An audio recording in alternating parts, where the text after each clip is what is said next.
So, good morning, class. This is our video lesson for week 6 in general biology, and it's about membrane transport systems. Okay, so let's try to uh, learn the different transport systems used by our cells. So, I will now share my screen.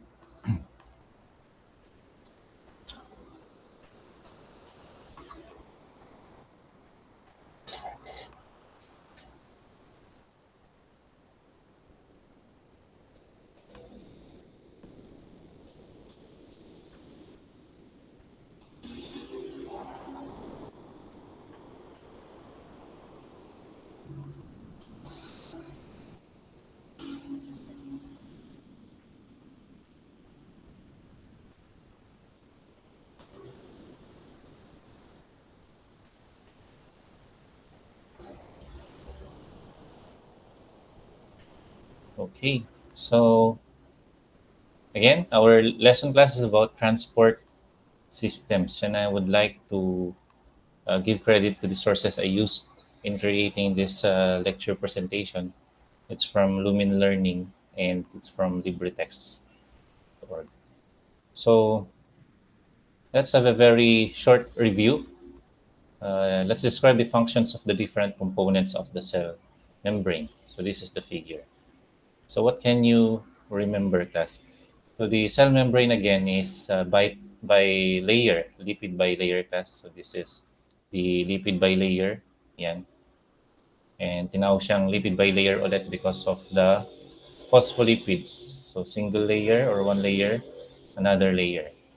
And embedded in the phospholipids are proteins. We call this integral protein and the peripheral protein. And there are also cholesterol molecules which are embedded in the bilipid layer or lipid bilayer to maintain its fluidity. Okay? And these proteins serve for different functions like signal induction, transport systems, enzymatic activities, and others. And sometimes there are some carbohydrate molecules like ito attached to a protein, and we call this complex the glycoprotein. Ayan. May mga carbohydrates din attached to a lipids, tinatawag silang glycolipid. Okay? And these carbohydrates sometimes forms a network wherein they serve important functions, especially for cell-to-cell communication and cell recognition, especially sa blood type and sa um, cell recognition for or by our immune system para makilala nila kung sino yung mga kasama nilang cells in our body at saka kung sino yung hindi. Dahil yung hindi, yun yung inaatake nila at pinupuksa nila. Okay. So these are the different functions of membrane proteins na mention na natin kanina. Others include cell-to-cell recognition, joining ng cells, and then attachment sa cytoskeleton. So the question now, class, is sabi natin noon, the cell membrane functions for entry and exit of substances sa cells. So how are nutrients and waste exchanged between cells? Paano napapapasok yung nutrient? Paano naman napapalabas yung substances like waste sa cells? So tignan natin yan. Tinatawag yung process na pinagdadaanan nila as cellular transport para dun sa pagpasok at saka paglabas ng mga substances. Well, let's now talk about cellular transport. And we can also call that membrane transport kasi yung cell membrane yung in charge doon. And it's one of the greatest wonders, the cell membrane, yung ability niya na i-contain kung ano yung kailangan doon sa loob ng cell at saka ilabas yung mga hindi na kailangan. So some substances which are needed in the cell includes calcium ions, sodium ions, potassium ions, tsaka chlorine ions. Ayan. The like calcium, it's very important for muscle function and others. Ayan. So other nutrients are transported inside the cell. Especially kunwari, katatapos natin kumain, yung sugars, proteins, or amino acids at saka fatty acids na nakuha natin from food. Tinatransport yan sa cells natin at kinukuha ng cells natin yan for many purposes, including protein formation and energy production and others. But some products like carbon dioxide, it's considered a waste product, so tinatanggal siya sa cell. Okay? Titignan natin yun kung paano ginagawa ng cell later on. Okay. So we have mentioned in the past lesson that the cell membrane is semi-permeable. Semi-permeable meaning to say, pinipili niya yung, may pinipili siya, hindi siya nagpapapasok at nagpapalabas basta-basta ng substances, pero pinipili niya yung mga pinapapasok niya at saka pinapalabas. Okay? So in terms of small, non-polar materials, like ito, lipid, oxygen, carbon dioxide, they can move through the lipid bilayer with ease. Madali silang lumalabas at pumapasok. But water-soluble materials like these substances, glucose, amino acids, and other electrolytes, need assistance para makapasok sila or makapasok sila sa cells natin. Ayan. So, titignan natin mamaya kung ano yung nag-a-assist sa kanila para makapasok sila sa cells. Okay? So there are two types of transport class. Passive transport, ayan, papahinga, and then active transport. Okay? Bakit kaya sila tinawag na passive at saka active? Tingnan natin, no? Sa passive transport, nagmo-move yung substances into the cells and outside the cells without ATP expenditure. Hindi sila gumagamit ng energy. Basta nagmo-move na lang yung substances. Okay? And they usually do that that usually happens from an area of higher concentration to lower concentration. Meron kasi tayong natural process na nangyayari talaga na kung saan yung substances na meron sa area na mas marami sila, mag-move yan doon sa area na kung saan mas kukonti sila. Makikita natin yan mamaya kung bakit. And there are different examples of passive transport: diffusion, facilitated diffusion, at saka osmosis. Ayan. Sa active transport naman, class, they usually use energy kasi ang pag-move nila ng substances from an area of lower concentration papunta sa higher concentration naman. Okay?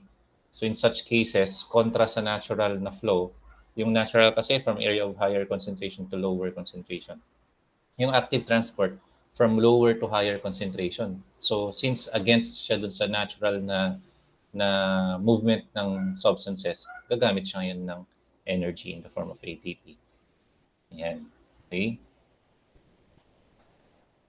Okay. So let's now talk about the first form of passive transport. It's diffusion.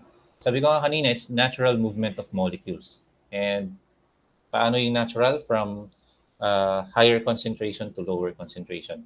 Looking at this figure, class, ito yung higher concentration. Oh. Ito yung mga substances, colored green. Since mas marami sila dito, ang tendency nila, mag-move sila dun sa area na kung saan mas kukonti yung concentration. And that's natural flow. Same is true with this one. Mas marami dito, mag-move sila dito sa area to with lower concentration. So that's diffusion. Okay? An example, very simple example or common example, class, is yung pabango. Kunwari, nagpusit-sit ka dito ng pabango, di ba? From that area na masyadong marami silang concentration, kakalat yan sa area na lower yung concentration nila. So eventually, mamaya, maamoy mo na yung pabango. So, mo lang kung ibang pabango yung nirelease ng kaklase mo. No? Amoy na amoy din sa buong classroom after how many seconds. Okay? Ayan. Okay, ayan, no? Yun, nag-move siya, di ba? From area of higher concentration kanina dito to lower concentration. Ayan. Okay? So, in which direction will these molecules diffuse? Simple, di ba? From higher concentration to lower concentration dito. Okay, di ba? Ayun. Okay? Ito naman, class. In which cell is diffusion occurring? Cell A or cell B? I hope your answer is cell B, di ba? Kasi this is from higher concentration to lower concentration. Okay? Ito kasi low to high eh. Di yan na yan diffusion. Okay. So why do molecules move from high concentration to low concentration? Simply because of to reach equilibrium. Ayan, di ba? To reach equilibrium. Para maging equal yung concentration ng substances doon sa isang area. Ayan. Kunwari, ito yung higher concentration, mag-move yan dyan para ma-achieve nila yung equilibrium. Ayan. Pagaya nito, yung colored blue, yung concentration ng substances dyan, the same doon sa concentration ng substances dito sa loob. Kung magkaiba sila, kunwari, mas marami dito sa naka-blue kaysa dun sa naka-yellow, ang tendency, mag-move yung molecules dito sa naka-yellow, yung colored yellow, to reach equilibrium. Siguro sinasabi nyo, sir, bakit mas marami namang tuldok dito sa blue kaysa dun sa yellow? Oo naman, kasi yung concentration yung ating kino-consider. Pag sinabing concentration, yung dami ng molecules compared to the area kung saan siya present. Kita yung blue, diba? Okay. Kung masyadong marami naman itong tuldok dyan sa loob, masyado na siyang concentrated. So, hindi magiging equal yung concentration nito tsaka dito sa blue. Okay? So, it's not due to the number of molecules alone represented by these black dots. Pero, depende yung concentration ng molecules in a particular area na ino-occupy nila. Okay? Okay, yan o. Equilibrium is achieved when there is an even concentration of molecules. So, yung concentration ng molecules dito, similar lang dun sa concentration ng molecules dito sa labas. Ayan. Okay. So, when equilibrium is reached, hindi na masyadong mabilis yung paggalaw ng mga molecules. Parang mag-vibrate na lang sila kasi nagkaroon ng equilibrium.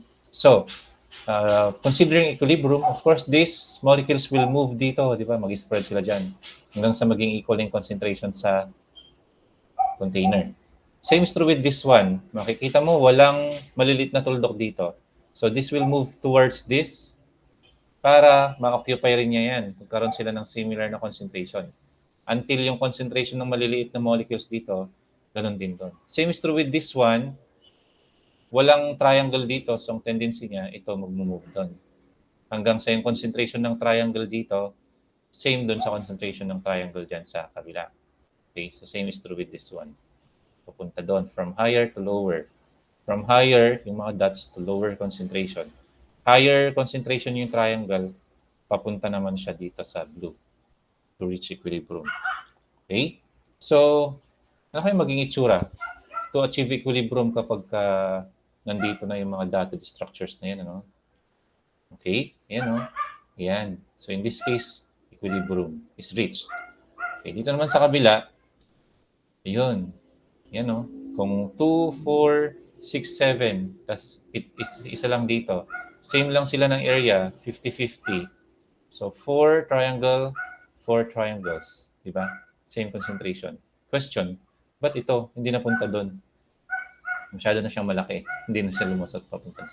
Okay? It's too big. Ayan. So, before and after. Ayan. Di ba? Equilibrium. Distributed. Before and after. Ano kaya? Magkakaroon rin ng triangle dito? Di ba? Okay. Na-reach na nila yung kanilang equilibrium. This again, class ito, walang napunta doon because it's too big. Hindi na siya nakapasok sa kabilang membrane. So the rate of diffusion depends on concentration gradient. Pag sinabi natin concentration gradient class, ito yung difference doon sa dalawang concentrations. Pakita natin mamaya, no? Kunwari may isang container, tapos katabi niyang container. Mas concentrated dito kaysa doon sa dito sa kabila. So ang mangyayari, pupunta yung substance from higher concentration to lower concentration. Di ba? Mas mataas yung difference nung concentrations nung dalawang areas, mas magiging mabilis yung diffusion. Okay? Size of particles, ayan. Siyempre, kung maliit, mas mabilis yung diffusion at saka temperature. Mas mabilis gumalaw ang molecules kapag mas mainit. Ayan, okay? So, in this class, we can call this concentration gradient higher. Kasi ito, ang dami-dami nung dotted structures dito. Tapos dito sa kabila, kukunti. Ito naman, medyo marami, medyo konti naman yan. So kung titignan mo yung difference ng concentration dito sa blue at saka sa pink, mas malaki yung difference dito sa area na to. So higher gradient siya. Higher gradient, faster the diffusion. Okay? So, where will diffusion occur more quickly? Dito or dyan? Ano yung mas malakas or mas malaki ang concentration gradient? Of course, dito, no? Yan, no? Halos equal lang yung concentration gradient dito. Eh. Dito pero, mas kukunti dyan. Mas marami dyan. So, mas mataas yung concentration gradient dito and diffusion will occur more quickly because of higher concentration gradient. Ayan. Ngayon, paano naman nangyayari yung diffusion? Nangyayari ba diffusion sa katawan natin? Yes. Okay? Kunwari, oxygen, nag-inhale tayo, maraming oxygen sa lungs natin. And doon sa dugo na dumadaloy sa ugat, kagaya dito sa figure class, oh, kung ito yung alveoli natin or alveolus sa lungs, napapalibutan yan ng capillaries, maliliit na ugat. So, nung nag-inhale tayo, ang daming oxygen dito sa alveoli, pero doon sa dugo na dumadaloy sa ugat, na malapit dito sa alveolus natin, konti yung concentration ng oxygen. So, higher concentration of oxygen dito sa lungs, lower concentration ng oxygen dito. So, anong mangyayari? Diffusion. Diba? Magdi-diffuse. From this part, higher concentration oxygen will diffuse papunta sa dugo. And ready naman sina red blood cells. Sila yung tagasalo ng oxygen. Okay. So, habang nagmo-move si red blood cell sa dugo na kung saan dumadalo yung dugo doon sa capillaries na malapit doon sa alveolus. Yan, kakatch naman siya ng maraming oxygen. Yan. Pero at the same time, class, yung dugong dumadaloy doon sa lungs natin, rich in carbon dioxide naman yon. Na-absorb niya yun sa cells natin. So habang dumadaloy siya sa dugo, ang nangyayari naman, yung higher concentration ng carbon dioxide dito sa blood natin, sa capillaries, magdi-diffuse papunta sa lungs since lower yung concentration ng carbon dioxide yan. So papasok, papunta dito yung oxygen, yung direction niya from lungs to blood, yung carbon dioxide naman from blood to lungs. I-exchange sila ng gases. Yan. Kasi yun naman yung i-inhale natin, yung carbon dioxide. Okay, so that is diffusion. Ngayon, second form of passive transport class is facilitated diffusion. From the term facilitated, pinadali. Facilitated. Okay? So, sabi natin kanina may assistant or nag-assist doon sa mga substances na nag-undergo ng diffusion. Ano ba yung mga yon? Dito na pumapasok class yung mga membrane proteins. Yung tinatawag nating integral proteins. Yan, no? Naka-embed siya sa bilayer, cell membrane bilayer. Ayan, mga membrane proteins yan. And there are tinatawag nating non-specific transporter, kahit sino, yan, pinapapasok niya. Yan. Ito naman pero specific. May pinipili siyang ina-assist lang. Parang may VIP, ano, specific lang. Doon lang siya mag-a-assist doon sa substance na yun. Ito naman class aquaporin, yung mga water molecules yung kanyang pinapapasok. Ayan. This is a type of protein sa cell membrane, aquaporin, na kung saan dyan pumapasok ang water molecules from higher concentration to lower concentration. Take note class, yung simple diffusion, yung napag-usapan natin kanina, ganito lang siya. Oh. Papasok na lang yung mga substances dun sa bilayer ng cell membrane. Pero sa facilitated, may pinapasukan silang protein. Di ba? Doon sila pumapasok. Ina-assist sila ng protein. Okay. These are examples or other figures representing facilitated diffusion. So, meron tayong protein channel dito. Okay? So, from outside the cell to inner part of the cell. Okay? Yung ibang protein, ganito naman. Di ba? Papasok sila doon, may opening dyan, papasok dito. And then after that, magsasara yan, sasara. Tapos doon naman sa baba yung magbubukas. Carrier protein. Okay? Galing. Okay. So, nangyayari din ba ang facilitated diffusion sa ating katawan class? Yes. Ayan. Okay? Example of that is glucose, yung sugar na nakakain natin. Kapag na-digest siya, na-breakdown siya into its simple components, and the simplest type of carbohydrate is glucose. Yan naman yung napapasok sa cells natin using facilitated diffusion. So may pinapapasukan siyang protein sa cell membrane. Ayan, carrier protein. Okay. But aside from glucose class, amino acids and waste undergo similar processes. Ayan. some waste. Okay. Third form of passive transport is osmosis. Ito naman, pag sinabi mong osmosis, diffusion na rin siya, pero diffusion ng water. Yan. So, kapag ka-diffusion, general, lahat ng substances na nagde-diffuse, diffusion yan. Pero pag sinabi mong diffusion of water across a membrane, tinatawag yan na osmosis. So, anong nade-diffuse sa osmosis? Again, water molecules. Ayan. Okay? And ang water molecules naman, nade-diffuse siya or nag-undergo siya ng osmosis kung mayroong imbalance ng solutes outside of the cell versus sa inside. Okay? As you can see, class, dito, itong mga molecules na to, it represents water molecules. Yung mga yan. Kaya parang H2O. Isang hydrogen, dalawang hydrogen yung maliliit, tapos isang oxygen, kaya H2O. Yan, water molecules yung blue.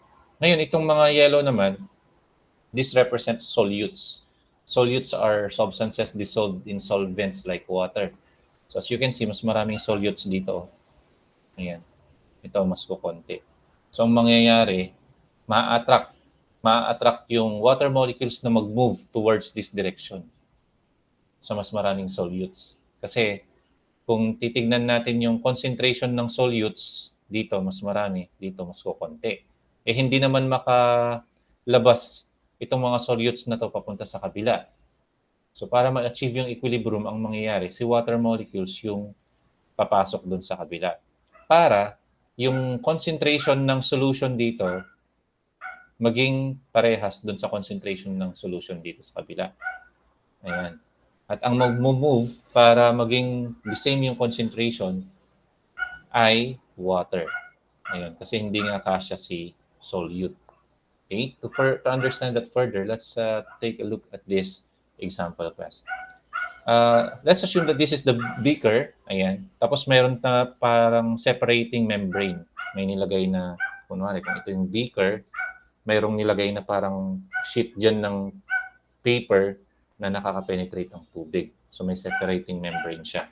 In this example, makikita natin yung solutes represented by these dots.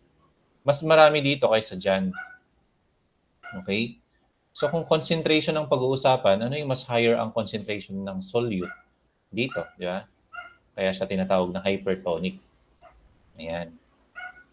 Dito naman, hypotonic kasi lesser yung concentration ng solutes. Ayan. Ngayon, yung difference dun sa concentration ng solutes class, mag-recreate yan ng osmotic pressure. Ang osmotic pressure is pressure na magpupul sa water molecules papunta sa isang direction. Since mas mataas ang concentration ng solutes dito, mas mataas ang osmotic pressure na hihilain ng pressure yung water molecules para pumunta sila dito. Kasi nga, mas concentrated yung solution dito. So it needs more water para ma-decrease yung concentration nito hanggang sa maging equal na lang sila ng concentration dito. Ayan. So kung titignan natin class, if this is hypertonic and this is hypotonic, dito sa kabilang figure, tumaas yung level ng tubig, dito bumaba. Okay? In that case, magiging the same yung concentration nila. Kasi dito, mataas nga yung tubig, marami namang solutes. Diba? Kaya okay lang. Ito, ganun din. Konting solute, mas konting tubig lang din. Ayun. So yung concentration nito, at saka yan, na-achieve na nila yung the same after osmosis process. Ayun. So ang osmosis ulit ay nangyayari para mag-achieve ng equilibrium in terms of concentration ng solution sa magkabilang side ng membrane. So this one at saka that one.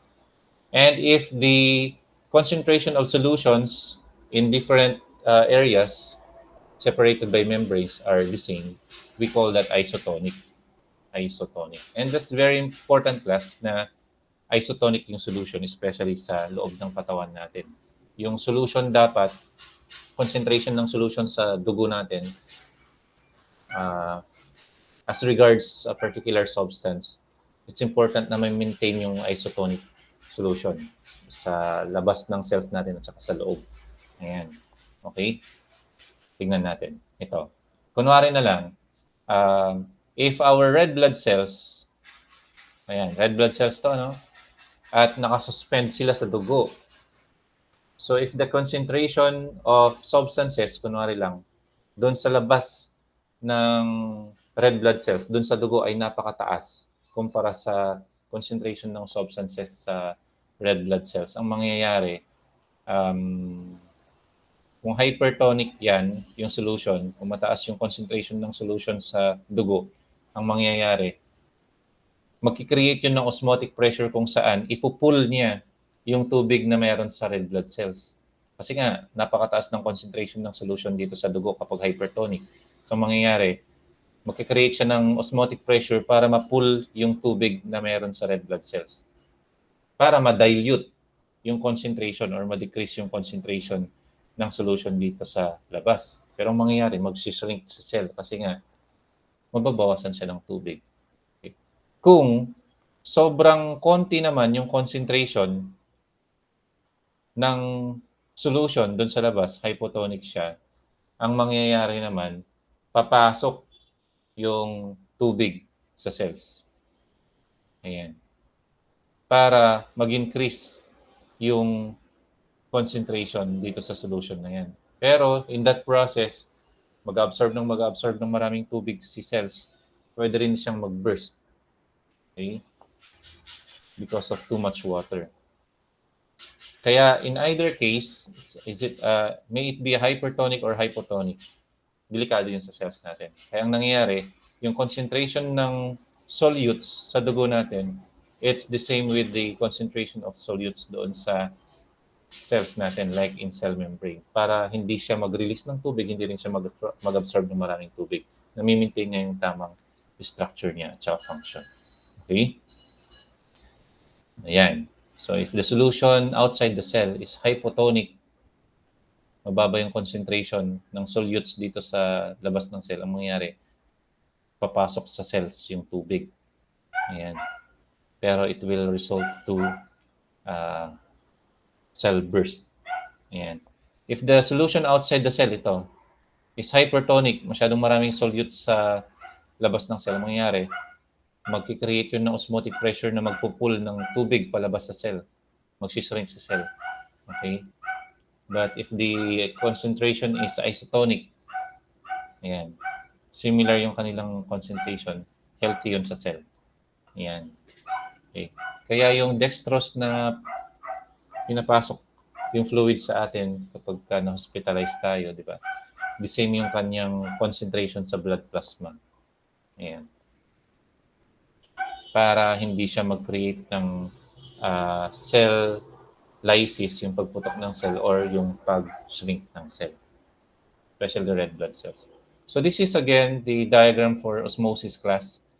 Ayan. So ang water molecules represented by these structures can travel directly sa cell membrane dito, or pwede siyang pumasok sa aquaporins. Diba? Pero dito sa aquaporins, mas mabilis. Kasi nga dito, sa lipid bilayer, di ba, merong water repelling na part yung bilayer. Kaya medyo mas mabagal kung dito kumpara dun sa aquaporin na papasukan ng water molecules. Okay? So what are some of the examples of osmosis in organisms? Kunwari sa kidney. Yun. Nagkakaroon ng filtration sa kidney because of osmosis. So, na-perform ni kidney yung kanyang function na kung saan na-filter niya yung dumi sa blood natin and other substances dahil sa osmosis process. Ganun rin, pagkatapos nating kumain class, napakaraming nutrients na meron dun sa intestines natin, dissolved nutrients sa water. And yung concentration ng solute at saka water sa intestine natin ay mas mataas kaysa doon sa kaysa doon sa concentration ng mga cells na meron sa intestine. So magdi-diffuse yun. Yung water from the food we ate na na-dissolve sa water, na nakuha natin from eating, mag-osmosis yun papunta sa mga cells natin. And then from our cells, pwede rin magkaroon ng osmosis papunta sa dugo ng water containing dissolved substances hanggang sa ma-distribute na yun sa iba't ibang bahagi ng katawan natin. Okay? So osmosis is a very important process. Okay, so looking at this class, which way yung osmosis? Diba, sabi natin, osmosis is of the movement of water molecules via a membrane. Ito yung membrane, no? To achieve equilibrium. So since this is 80% water, this is only 20%. Of course, osmosis will move this way. Mag-move yung water from this area papunta doon hanggang sa maging equal sila. Diba? Magiging 50-50. Yan, 50% water, 50% water din dito. 50% salt, 50% salt din dyan. Okay? So, assuming class, this is the cell, and then parang may dots siya representing salt molecules. This is the cell, ito yung outer part ng cell, and may mga salt molecules dyan. Okay? So, kung saan mataas yung concentration ng solute, doon papunta ang tubig. So, since mataas ang concentration ng solute dito, in this case, salt, yung solute, papunta dito yung tubig. Okay? Ayan. Pupunta sa loob ng cell yung tubig since marami siyang salt. Kung dito naman sa labas ng cell maraming salt, ang mangyayari naman, yung tubig, mag-move siya papunta sa direction dito sa labas. Okay? So since papasok yung tubig dito, magsuswell siya dahil mas magiging maraming tubig. Palabas yung tubig dito, magsishrink siya. Okay? So, yun. Kapag ka naglagay ka ng asin sa kamatis, di ba? Matatanggalan siya ng tubig. Ganun rin yung ginagawa sa pagpe-preserve ng mga prutas, di ba? Nilalagyan siya ng sugar or salt. Since mas maraming sugar sa labas, magta-travel or magmo-move yung tubig papunta sa labas. So, mabawasan sila ng tubig, lesser naman yung tendency na ma-decay sila. Okay? So, magkakaroon ng preservation. Okay. So, those are passive transport mechanisms, class. We have diffusion, movement of materials from higher concentration to lower concentration. Facilitated diffusion, movement of materials from higher concentration to lower concentration with the help of membrane proteins and osmosis. Movement of water molecules from area of higher concentration to lower concentration. Ayan. So, tignan natin din. Susunod ay active transport mechanisms. So, when we say active transport mechanisms ulit, class, ito, looking at this class, ito, sa diffusion, passive siya kasi from area of higher concentration to lower concentration, natural process. Ito naman, from area of higher concentration, ito yung lower concentration. Di ba? So, ang nangyayari, from lower concentration, papasok siya sa area ng higher concentration, baliktad. So, gagamit siya ng energy. Gagamit itong protein nito ng energy in the form of ATP. Kaya since gumagamit siya ng energy, tinatawag siyang active transport. Okay? There are two forms of active transport, class. It's endocytosis. Yan, process ng pag-capture ng substance from outside the cell, tapos ilalagay niya sa loob ng cell. Yan. So makikita natin dito, itong mga molecules na to, nasa labas ng cell. Yan.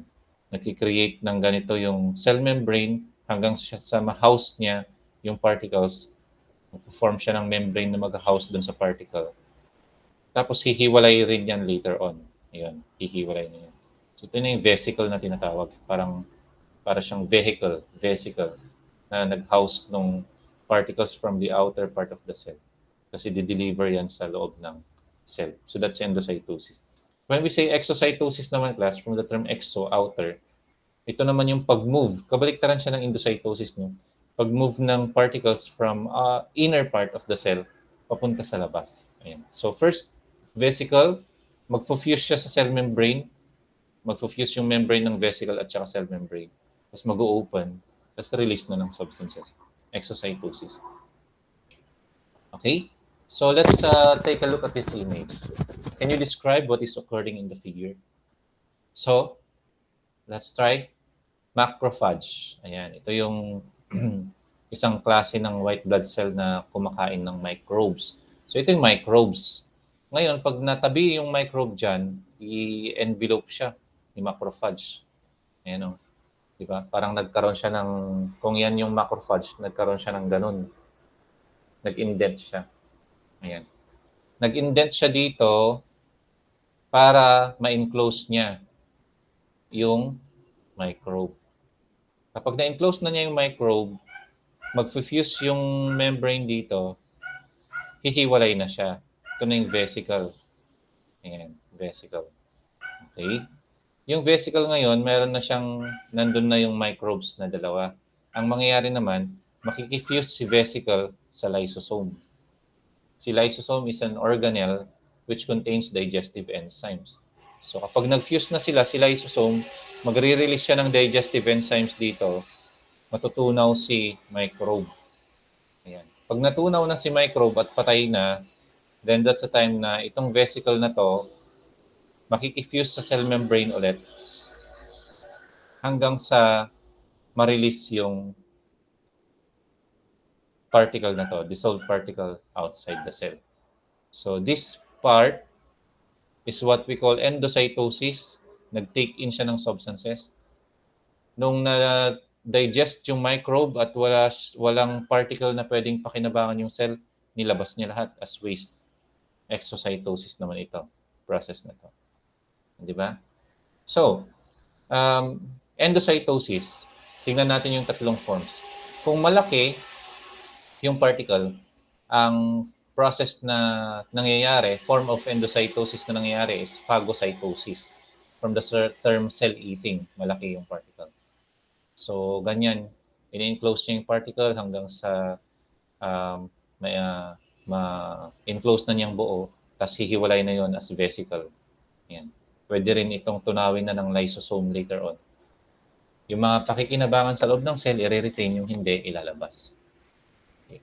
Ito naman, pinocytosis class, kapag ka parang cell drinking, kasi nga, para siyang umiinom. Yung mga mas maliliit na substances, yun yung kanyang ini-intake papasok. Maliliit na substances na hindi makapasok via diffusion. Ayan. Sa pinocytosis naman siya. Ayan. Okay? So, same process din. Ito, nag-i-indent yung cell membrane hanggang sa ma-enclose niya yung particle. Ayan. Pag na-enclose na yung particle, then pwede niya siyang maki-interact sa ibang organelles hanggang sa pwedeng ma-release yung particle sa loob. Ayan. Pero ang maganda rin, receptor-mediated endocytosis class. Pag sinabi natin receptor-mediated endocytosis, parang specific siya. May receptor, may taga-detect ng isang substance. Pagka na-detect ni receptor yung isang substance, kakapit si substance kay receptor, that's the only time na mag-perform ng vesicle si receptor para maipasok niya yung substance. Kagaya dito, yung green, may receptor siya dito. Ayan. Yung red. Nung nakapasok or naka-attach na yung green dito, tsaka pati yung blue. Ayan. Yung blue dito, ito yung receptor niya class. Specific yon. Yan. Kaya nga parang Y din, triangle. Siya yung taga-receive lang ng triangle. Specific lang sila. Okay? So, nung na-detect nitong receptor na to, yung kulay purple, okay, that's the time na nagkaroon ng invagination dito para maipasok si purple sa loob ng cell. That's receptor-mediated. May tutulong na receptor. Okay? So these are other descriptions for phagocytosis. Karamihan ng immune cells, like yung pinakita nating macrophage kanina, engage in this process, phagocytosis. Ito naman, mas maliliit na mga substances yung pinapapasok sa loob via pinocytosis. An example of that is fat droplets sa cells. Ayan. Sa small intestine yung nangyayari. Pinocytosis. Receptor-mediated endocytosis naman class. Examples nito ay cholesterol at saka iron. Ayan. So mayroon silang receptors. Ayan o. Ayan. Kapag na-receive na sila ng receptor, that's the time na i-indent na yung cell membrane hanggang sa mag-form siya ng vesicle. Yan. Tapos, kapag nakuha na yung cholesterol sa loob ng katawan, then that's the time na lalabas yung vesicle kasama na yung receptor. Ito, babalik na siya ulit sa cell membrane. Okay? Pati iron is ganun din yung process. Okay. Ito naman kasi sa exocytosis naman. Okay. So sa exocytosis, nagre-release ng substances. Saang cells nangyayari yan? Sa mga cells na nagre-release ng enzymes, hormones, antibodies. Yan. So ang nangyayari, nare-release nila yung mga substances na yun sa labas ng cell. This picture shows um, a nerve cell interacting with another nerve cell. Ito yung pinapakita. Minagnify lang dito. Na kung saan nagre-release sila ng neurotransmitter na tinatawag na dopamine. So parang nag interact yung isang nerve cell sa iba. They do that by releasing substances na tinatawag na neurotransmitter. Kasi ang nerve cell, di naman niya kaya makipag-usap sa katabi niyang nerve cell. So magsisend siya ng signal sa katabi niyang nerve cell via exocytosis. Nagre-release siya ng substance. Ito naman, class, yung pancreas natin. Sabi nga dito, the tiny black granules in this electron micrograph, the picture na nakuha sa or using electron microscope, these are secretory vesicles. Yan, yung sinasabi nating vesicles kanina. And meron silang daladalang enzymes na i-release via exocytosis. So from pancreas, nag-release sila ng enzyme na yun papunta sa ibang part ng katawan, specifically sa small intestine. Kasi ang enzymes din, aside sa insulin, nagre-release siya ng digestive enzymes na tumutulong for digestion of fats, carbohydrates, as well as proteins doon sa intestines natin. So those enzymes are released by pancreatic cells outside its cells via exocytosis. Okay? So looking at the forms of transport mechanisms, passive, pagka from high to low concentration, it requires no energy. Active kung from low concentration to higher concentration, and it requires ATP. Ayan o. Ayan. So ito yung meron sa active transport, endo at saka exocytosis. Ito naman sa passive transport, diffusion and facilitated diffusion osmosis. Okay. So for a more detailed visualization of the process, you can watch this video, Active and Passive Transport, found in this link. Maganda siya, class. Visualization. Ayan. Click nyo na lang yung link para mapanood nyo siya. Dito. Okay? So let's try to check some understandings that you acquired. So let's try to answer some, pero hindi lahat, no? Yung iba, practicing yung sagutan. Self-learning. Pero tingnan natin yung iba. Okay? So you're ready? Tatlo lang. So you soak a cell in iodine. So ito yung cell. Binabad mo siya sa iodine. Pero hindi daw napuno or nalagyan ng iodine. Hindi napuno ng iodine yung cell. Anong process yan? Passive or active? So from higher concentration supposed to be, papasok sana to lower concentration. Pero hindi nalagyan ng iodine sa loob ng cell. So, prevent ni cell na pumasok yung iodine papunta sa kanya. That is active. Okay? You soak a cell in methylene blue and eventually it becomes blue. So from this methylene blue, yung cell naging blue din. So natupad yung from higher concentration to lower concentration. So that is passive. Okay? Ayan naman. Okay. Your classmate added a 10% salt solution to the slide and observed the cell as shown in diagram B. So ito yung cell A. Nung naglagay si classmate mo ng 10% salt solution dito sa labas, ganito ang nangyari. Ayan. Yung cell wall niya, intact. Okay? Pero yung cell membrane niya, yun, nag-shrink. Okay, nag-shrink. yung cell membrane. Ayan. So anong nangyari? That change in appearance resulted from what? More salt moving out of the cell than into the cell. Marami daw salt na lumabas sa cell. Okay? More salt moving into the cell. Yung 10% salt solution daw, nag-move daw yung salt papunta sa loob ng cell. Is that the case? More water moving into the cell than out of the cell. Dami daw tubig na pumasok sa cell kaysa yung sa palabas ng cell. Okay? More water moving out of the cell than into the cell. Ano kayang nangyari? So, naglagay ka ng 10% salt solution, mas maraming solute concentration dito sa labas. Mas maraming solutes dito, magkikreate ng osmotic pressure at mag-attract yun ng water palabas dun sa cell. So, it's letter D. Okay? Or number 4. Ayun. Okay. Okay. ATP is being used to move the molecules out of which cells? Saan ginagamit ang ATP para mag-move out ng molecules? Is it letter A or letter B? So it's cell B. Kasi dito, sorry, from cell A. Ayan. Kasi dito from low to high concentration. And against dun sa natural na flow ng substances yun. So from low to high, you will use ATP. Ito kasi, higher concentration to lower concentration, natural yon. It will not require ATP. So the answer is cell A only. Ayan. So there are other questions dito, class, which can parang test lang yung thinking skills. You can answer it at home. Ano? Pero we can consider that later on. Does diffusion require energy from this cell? The answer is no, because the flow of substances is natural from higher concentration to lower concentration. Will not require energy. Okay.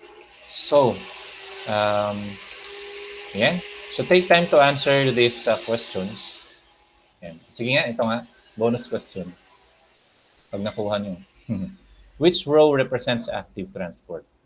Active transport class, ha? High to low concentration. ATP used. Mali. No. Kasi low to high concentration ng active transport. Eh. Pero gumagamit siya ng ATP. O di hanapin mo na yun, di ba? Yun, low to high concentration and ATP is used. So that's the answer. Okay? So this ends our lesson. Thank you for listening or watching the video. If you have some questions, you can ask me via a private message. So I hope nakatulong ito sa ating lesson for week 6. Yung mga parts ng lesson doon na ipiperform nyo yung parang laboratory activity at home, sa bahay, pa-picture na lang while doing the activity at saka yung output niya. And then, send nyo sa group leader. The group leader will consolidate and the group leader will send to me via the group chat naming mga leaders together with me for checking. Okay?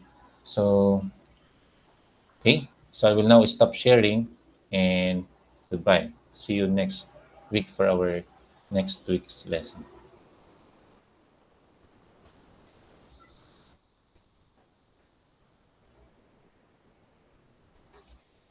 Wait,